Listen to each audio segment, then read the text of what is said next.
Subscribe to our YouTube channel and don't forget to press the bell icon to get all the latest updates. We live in a time when politics has broken friendships, it's created fights within families. At least these days, usually conversations around the dining table end with, Acha, let's not talk politics.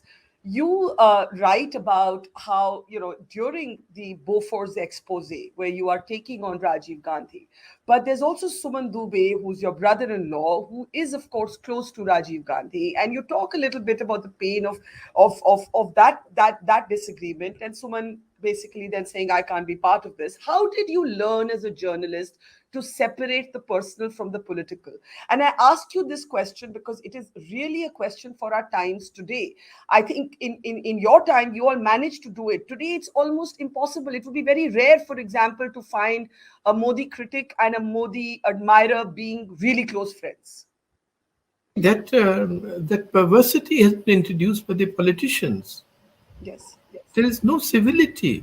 You mentioned Advani ji, or you mentioned Mr. Bajpayee came up in the conversation. I mean, forget people like Mr. Jayaprakash Narayan, but these conventional politicians, or Mr. Ramakrishna Hegde, any one of them, I think even Chaudhry Devilal, or certainly Gyani ji, everyone, you could certainly go to them. In fact, they would call you. And they would say कि भाई ये ठीक था, ये नहीं था. And you could say कि sir मेरे से शायद गलती होगी मगर मेरे राय में ये था, आपकी राय में दूसरा है. And he would, they would not hold it against you. Or at least they would. So I think there is a great change in the civility among politicians. There may be a good reason for that. The reason is that the politicians of today are really ruthless fellows, many of them.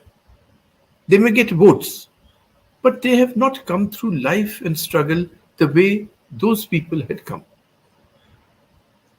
I mean, I'm sure that I think that's the point. That many of them would be just because they've been picked up by somebody, patronized, and suddenly they are puffed up by their office.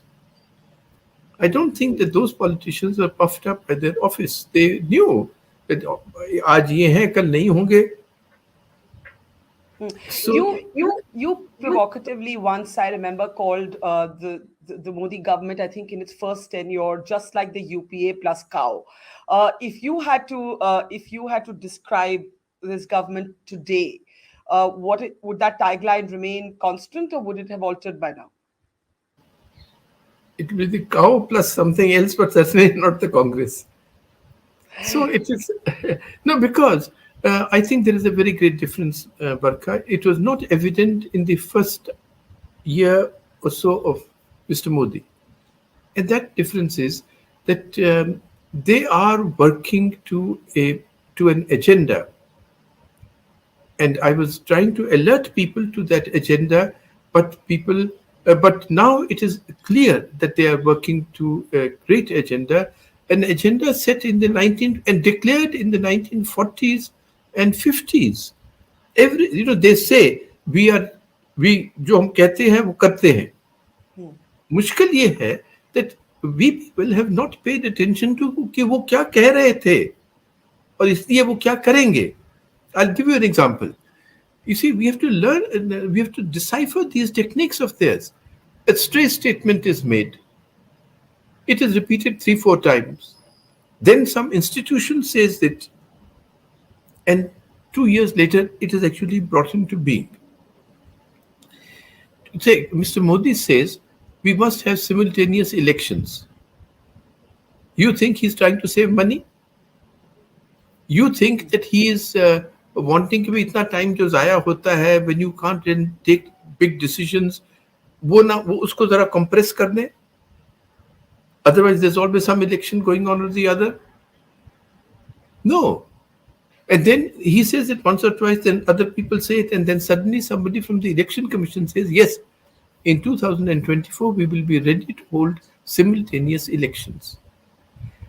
Now, if you go back to 1949, when the constitution was being finalized, one of the most doggedly, one of the strongest criticisms that was made by the uh, RSS of the Constitution, by Mr. Golwalkar, let us say, was that ये जो union of states बनाया है ना, ये बिल्कुल America से copy करके बनाया है इन्होंने, फेडरेशन ऑफ स्टेट, बिल्कुल नहीं.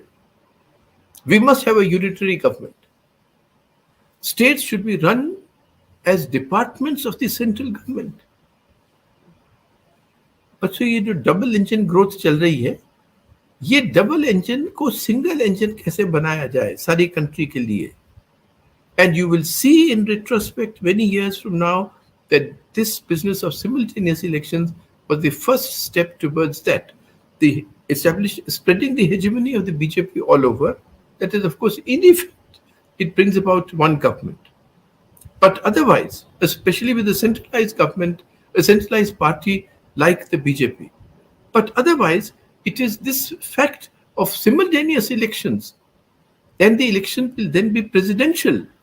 And nobody else would have been allowed to build a profile as high and big and vast as, let us say, Mr. Modi now.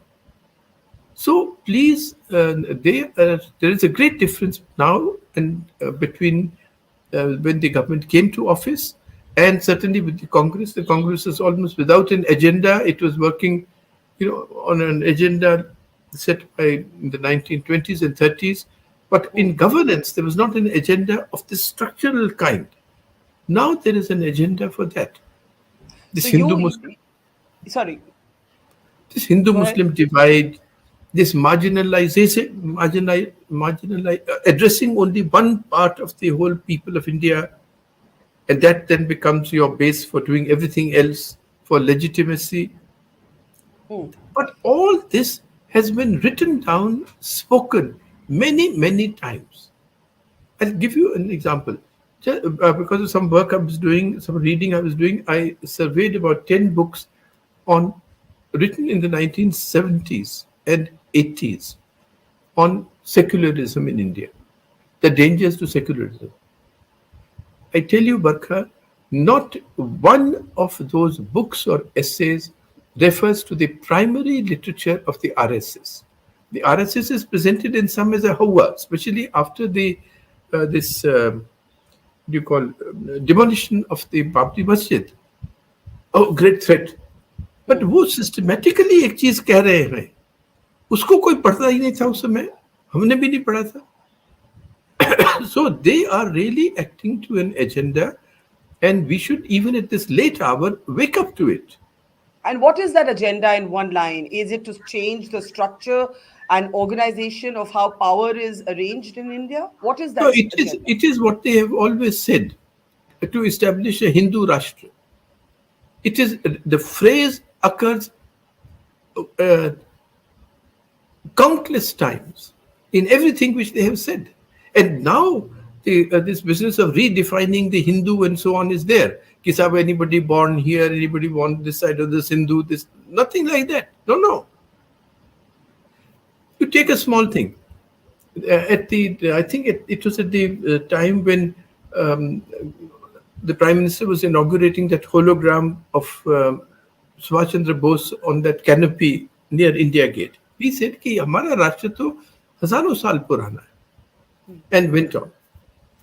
Now look at the implications of that. That's a phrase that is repeated again and again and again by the great leaders of the RSS, by the strong leaders of the RSS. Implication one of the implications is कि उसके बाद जो मिलावट हुई ना, वो अपने राष्ट्र की नहीं है, वो मिलावट है.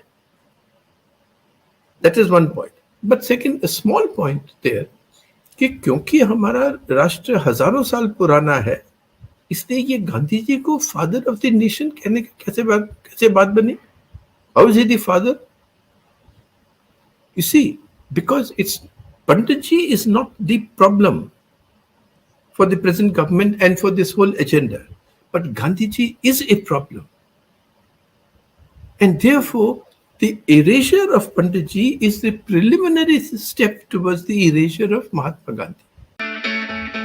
It's great to see you here. Thank you for watching our work. If you haven't subscribed yet, don't forget to click the bell icon and subscribe to Mojo Story and support independent, robust journalism.